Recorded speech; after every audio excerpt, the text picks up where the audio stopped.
Hey guys, my name is Melissa Miller, and everyone I love is dead. I mean, not really, but also kind of. And I feel like Jesus wants me to talk about it.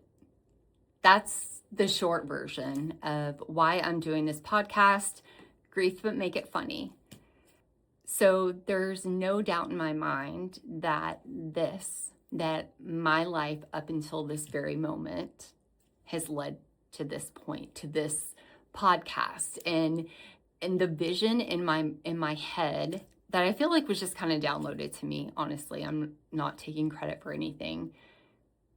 I feel like it's going to be a movement, a community, because what I realized in the course of everything, I'm going to try not to drone on. I want to give you the highlights of why I'm doing this. Like, who am I to be doing this? There are a million podcasts. When I was a kid, my dad was a firefighter. He got injured. He became quadriplegic. He worked his way back from that to where he was walking again. It took a year to do it. He did that twice.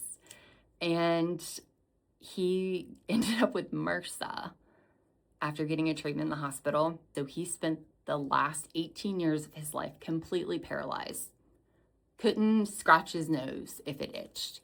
Required 24/7 care kind of thing. So I grew up with the strongest man in the world as a dad. And my mom, they were married up until she passed in 2018. She got diagnosed in 2017. She passed in 2018. My husband got diagnosed with multiple myeloma in 2019. He fought for 6.5 years, a very aggressive cancer.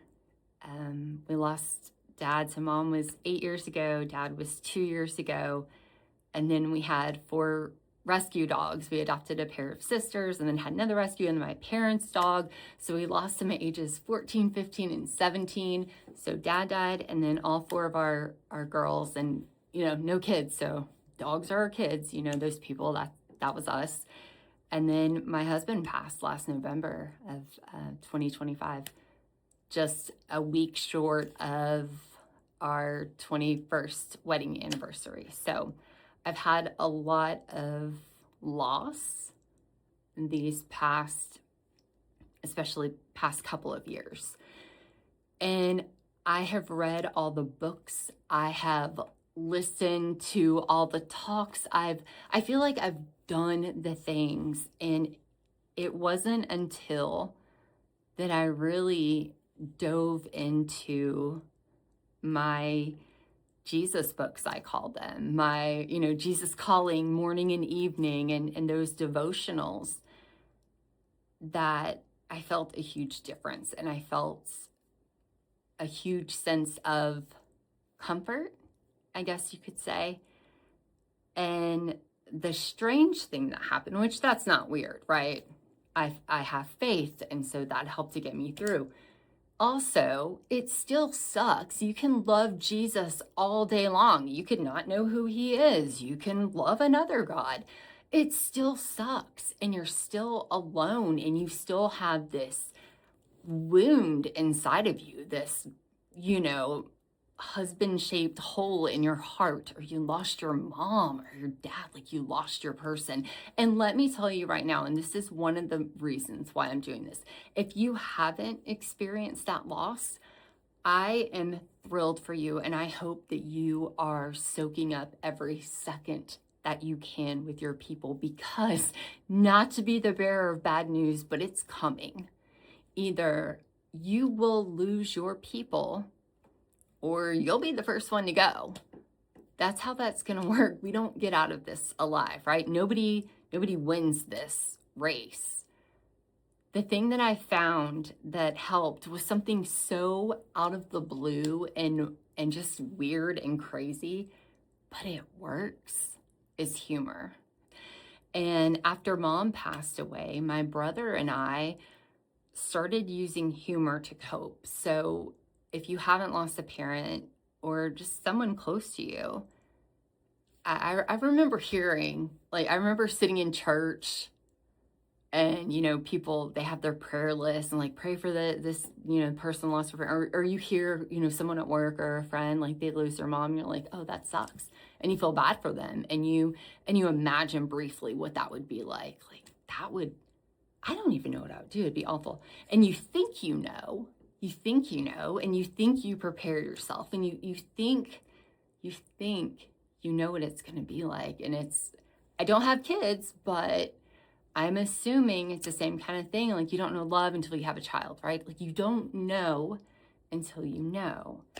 So we were kind of thrown into that, that our mom died. And we started doing things like making other people really uncomfortable, on Mother's Day, when you're sitting there thinking, I should be having brunch with my mom and giving her some cheesy card and, talking about how I know, that I'm her favorite and she never loved my brother and stuff like that. That's what should be happening. And instead, she's not here. So we started doing things like taking a picture of us with our arm around nothing, or maybe around her urn, and sending it to our friends that still had moms, like selfie, Mother's Day brunch with mom, and it's an urn. And that's very dark, right? It's very dark. But if you're about to start crying and you feel yourself about to start crying, that kind of just making everyone else, not maybe we're twisted, right? But it got us through. So then it got to the point where you realize what you have there. And if that's the thing that makes you not cry out in public or not completely lose it, then that's what you do. And then you kind of find your community of people, the Dead Moms Club, the Dead Dads Club. And it just kind of evolved. And I had some dear friends that gave me the very first hoodie was, it said, someday we'll all be dead. And it made me laugh so hard. They gave that to me after mom passed away. And I have like 6 shirts from them now, 6 hoodies or t-shirts that I wear. And I just realized that these dumb shirts kind of change things for you. So you're not on the verge of crying because you're thinking, it's so messed up that I'm about to walk into a bank with a Dead Parents Club hoodie on. But you know what? When I have to go report my husband's death, for some reason, making people uncomfortable makes things a little easier somehow. And I know that's so jacked up and kind of crazy, but I'm telling you, it worked for me and so many people in my life. And again, it doesn't make things okay. It doesn't bring anybody back. At the end of the day, your people are still gone. I just realized that reframing things was huge. And I try to think of it like my husband passed away at 53 years old. And you don't expect that. We were together 23 years, over half my life, my entire adult life, I was with my husband. And then even knowing he was sick and knowing what was coming, you still don't know. And even though you think you're prepared, I swear my mom's death caught me off guard. She had cancer. My dad's death, even though he was a 75-year-old quadriplegic with COPD, still caught me off guard. Like, you think you're prepared and you try to prepare yourself. My husband battled aggressive cancer for 6.5 years, and I still was just completely thrown off and caught off guard when these deaths happen. I realized how important perspective was. So I could look at my husband passing at 53 years old after this brutal battle with cancer. Or I could say, who deserved to go to heaven more than Noah? who deserved heaven more than Noah? And not to be preachy, but I'm going to be preachy. I don't know how anyone gets through anything without faith. I really don't. And that has been the key thing. I don't know where I would be. I don't know how anyone does it. And I certainly wouldn't want to try it alone because I got nothing. That's why I feel like this is important. You don't wait until you're sick to start taking vitamins. You try to exercise and eat right and take vitamins, and you do all the things. I feel like this is a muscle that we need to build instead of waiting until the worst thing has happened to you, the worst thing in your life. When you're in the middle of that, you are in no condition to be thinking. I mean, honestly, here's an example. A couple days ago, my leg itched and I scratched it. Forgetting I had a curling iron in my hand, I have a massive burn on the back of my leg. It's almost like part of me, as I was touching the super hot curling iron to my leg to scratch the itch, it's like part of me was going, no. That's what happens to your brain. I can't remember things. I feel like a complete idiot. I'll just be honest. What's really strange is all of this, the grief but make it funny, this is the only thing I'm clear on. So that's just another reason why I know that this is what I'm supposed to be doing. So I appreciate you tuning in, and I wanted to give a little background as to why I'm doing this. My background is radio. For 20 years, I did local radio. I started here in Panama City. I did radio in Atlanta and a couple other places, came back to my hometown of Panama City, like 17 years ago, I guess. So this is what I do. I got out of local radio after Mom passed away. My husband got sick, so we were living out of town in hospitals for the past several years. So this kind of, I realized in the course of everything, I mean, even starting with Mom going through treatment, took her to Atlanta for treatment for a year, and people had things going on. That's what I realized. It doesn't, even while we were experienced just pure heartache and heartbreak and losing our core people, everyone around us was going through something as well. So I realized that grief isn't just someone died. If you are living a life that you didn't plan, that you didn't want, that you don't know how to navigate, it could be maybe you lost your job. Maybe there was an accident. Maybe you have a family member who got a diagnosis that just rocked your world. Maybe, it's divorce, or your kids went away to college and you don't know who you are anymore. I feel like it doesn't matter who we are and where we are, that it's very basic and simple. The things that we need, the things that we're missing, the things that we're looking for. And even though we could come from different places, I don't have kids. I don't know what it's like to lose a child. I know what it's like to not be able to have one. And I know the heartache of that. But there are other people that are going through things, that are feeling the same emotions that I am, even though circumstances are different. That's what was so interesting to me. And I feel like nobody talks about this.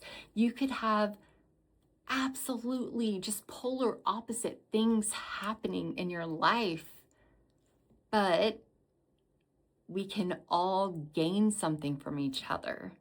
I can learn something from you, you can learn something from me. So why aren't we talking about it?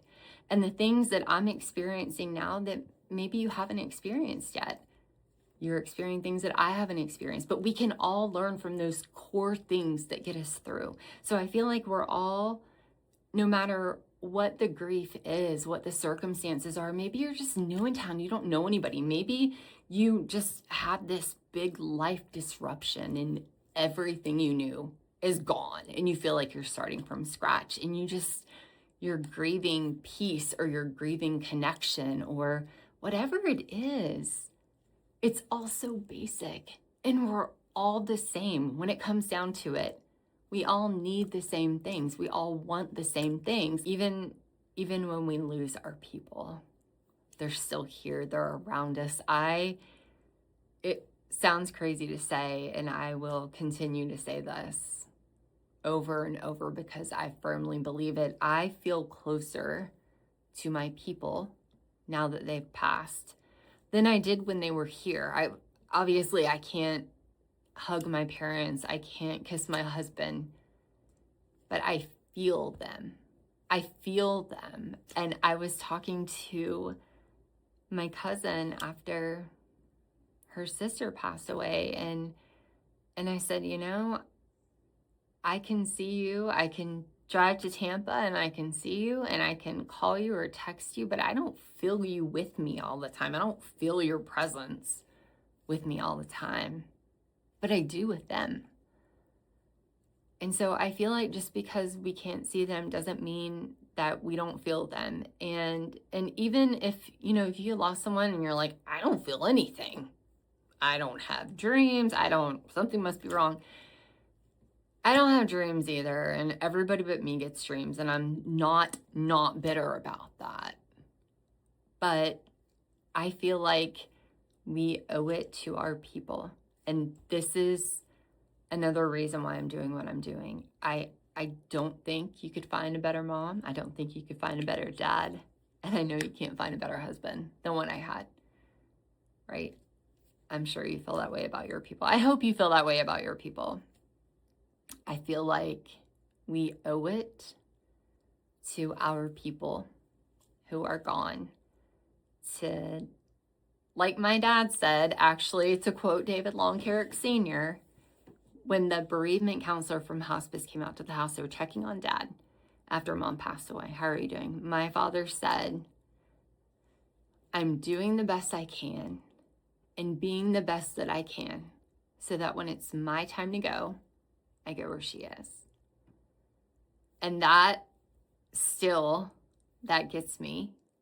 And I feel like that's what we need to do. We need to become the things. We need to strive to be the things that they were. The best things about your people who are gone, they live on through you. They live on through your parents. You don't lose people. As long as you are here speaking their name and doing things that would make them proud and doing things that honor them, that's the best thing that we can do. And not only is it, it's good for their legacy, right? It's good. Like, I want people to know. I want people to know what my parents were about. I want people to know what my husband was about, what he stood for, what he believed in, what he did. So because I'm stuck here, everyone I love's in heaven, and I'm just down here cleaning the house like an idiot, paying the power bill, right? I'm the one that's here. So it's my responsibility to carry the good stuff that they did, that they were about, that they believed in. I will honor them. I will do everything I can. I will be the best that I can and do the best that I can so that when it's my time to go, I go where they are. And so that's what this podcast is about. And I have amazing guests. So I actually recorded this first episode before I did any of the episodes with my guests. And after doing those 4 additional shows, I'm like, I need to re-record this, like right now.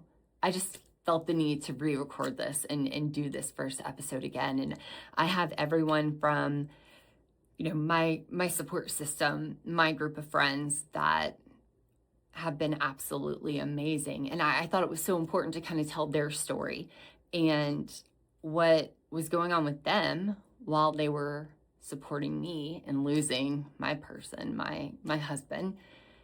And then they were grieving him too.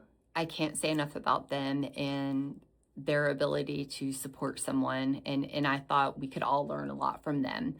I had nurses on, hospice nurse friend of mine that I became friends with after mom got sick, and she was actually my husband's hospice nurse as well. And then I had one of my favorite nurses that was with dad, had them in for a session. I've had another widowed Melissa. Apparently it's going around. So we just have some really great perspectives. We have a friend of mine who lost his brother, lost his parents, lost his sister, lost a niece, just so much loss. And these are people that I admire for their perspective and the way they navigate this. And I felt like God has put these people in my life so that I could share them with you, because this is what I feel like I wish I would have had this when I first started dealing with grief. And so my prayer is that you get something from this and that it helps you in some way or helps your people, your loved ones. So that's why I'm doing this. And I appreciate you being here. And I'm sorry you're here. I just am. I get it. And I thank you for being here. And I think you're going to love grief, but make it funny.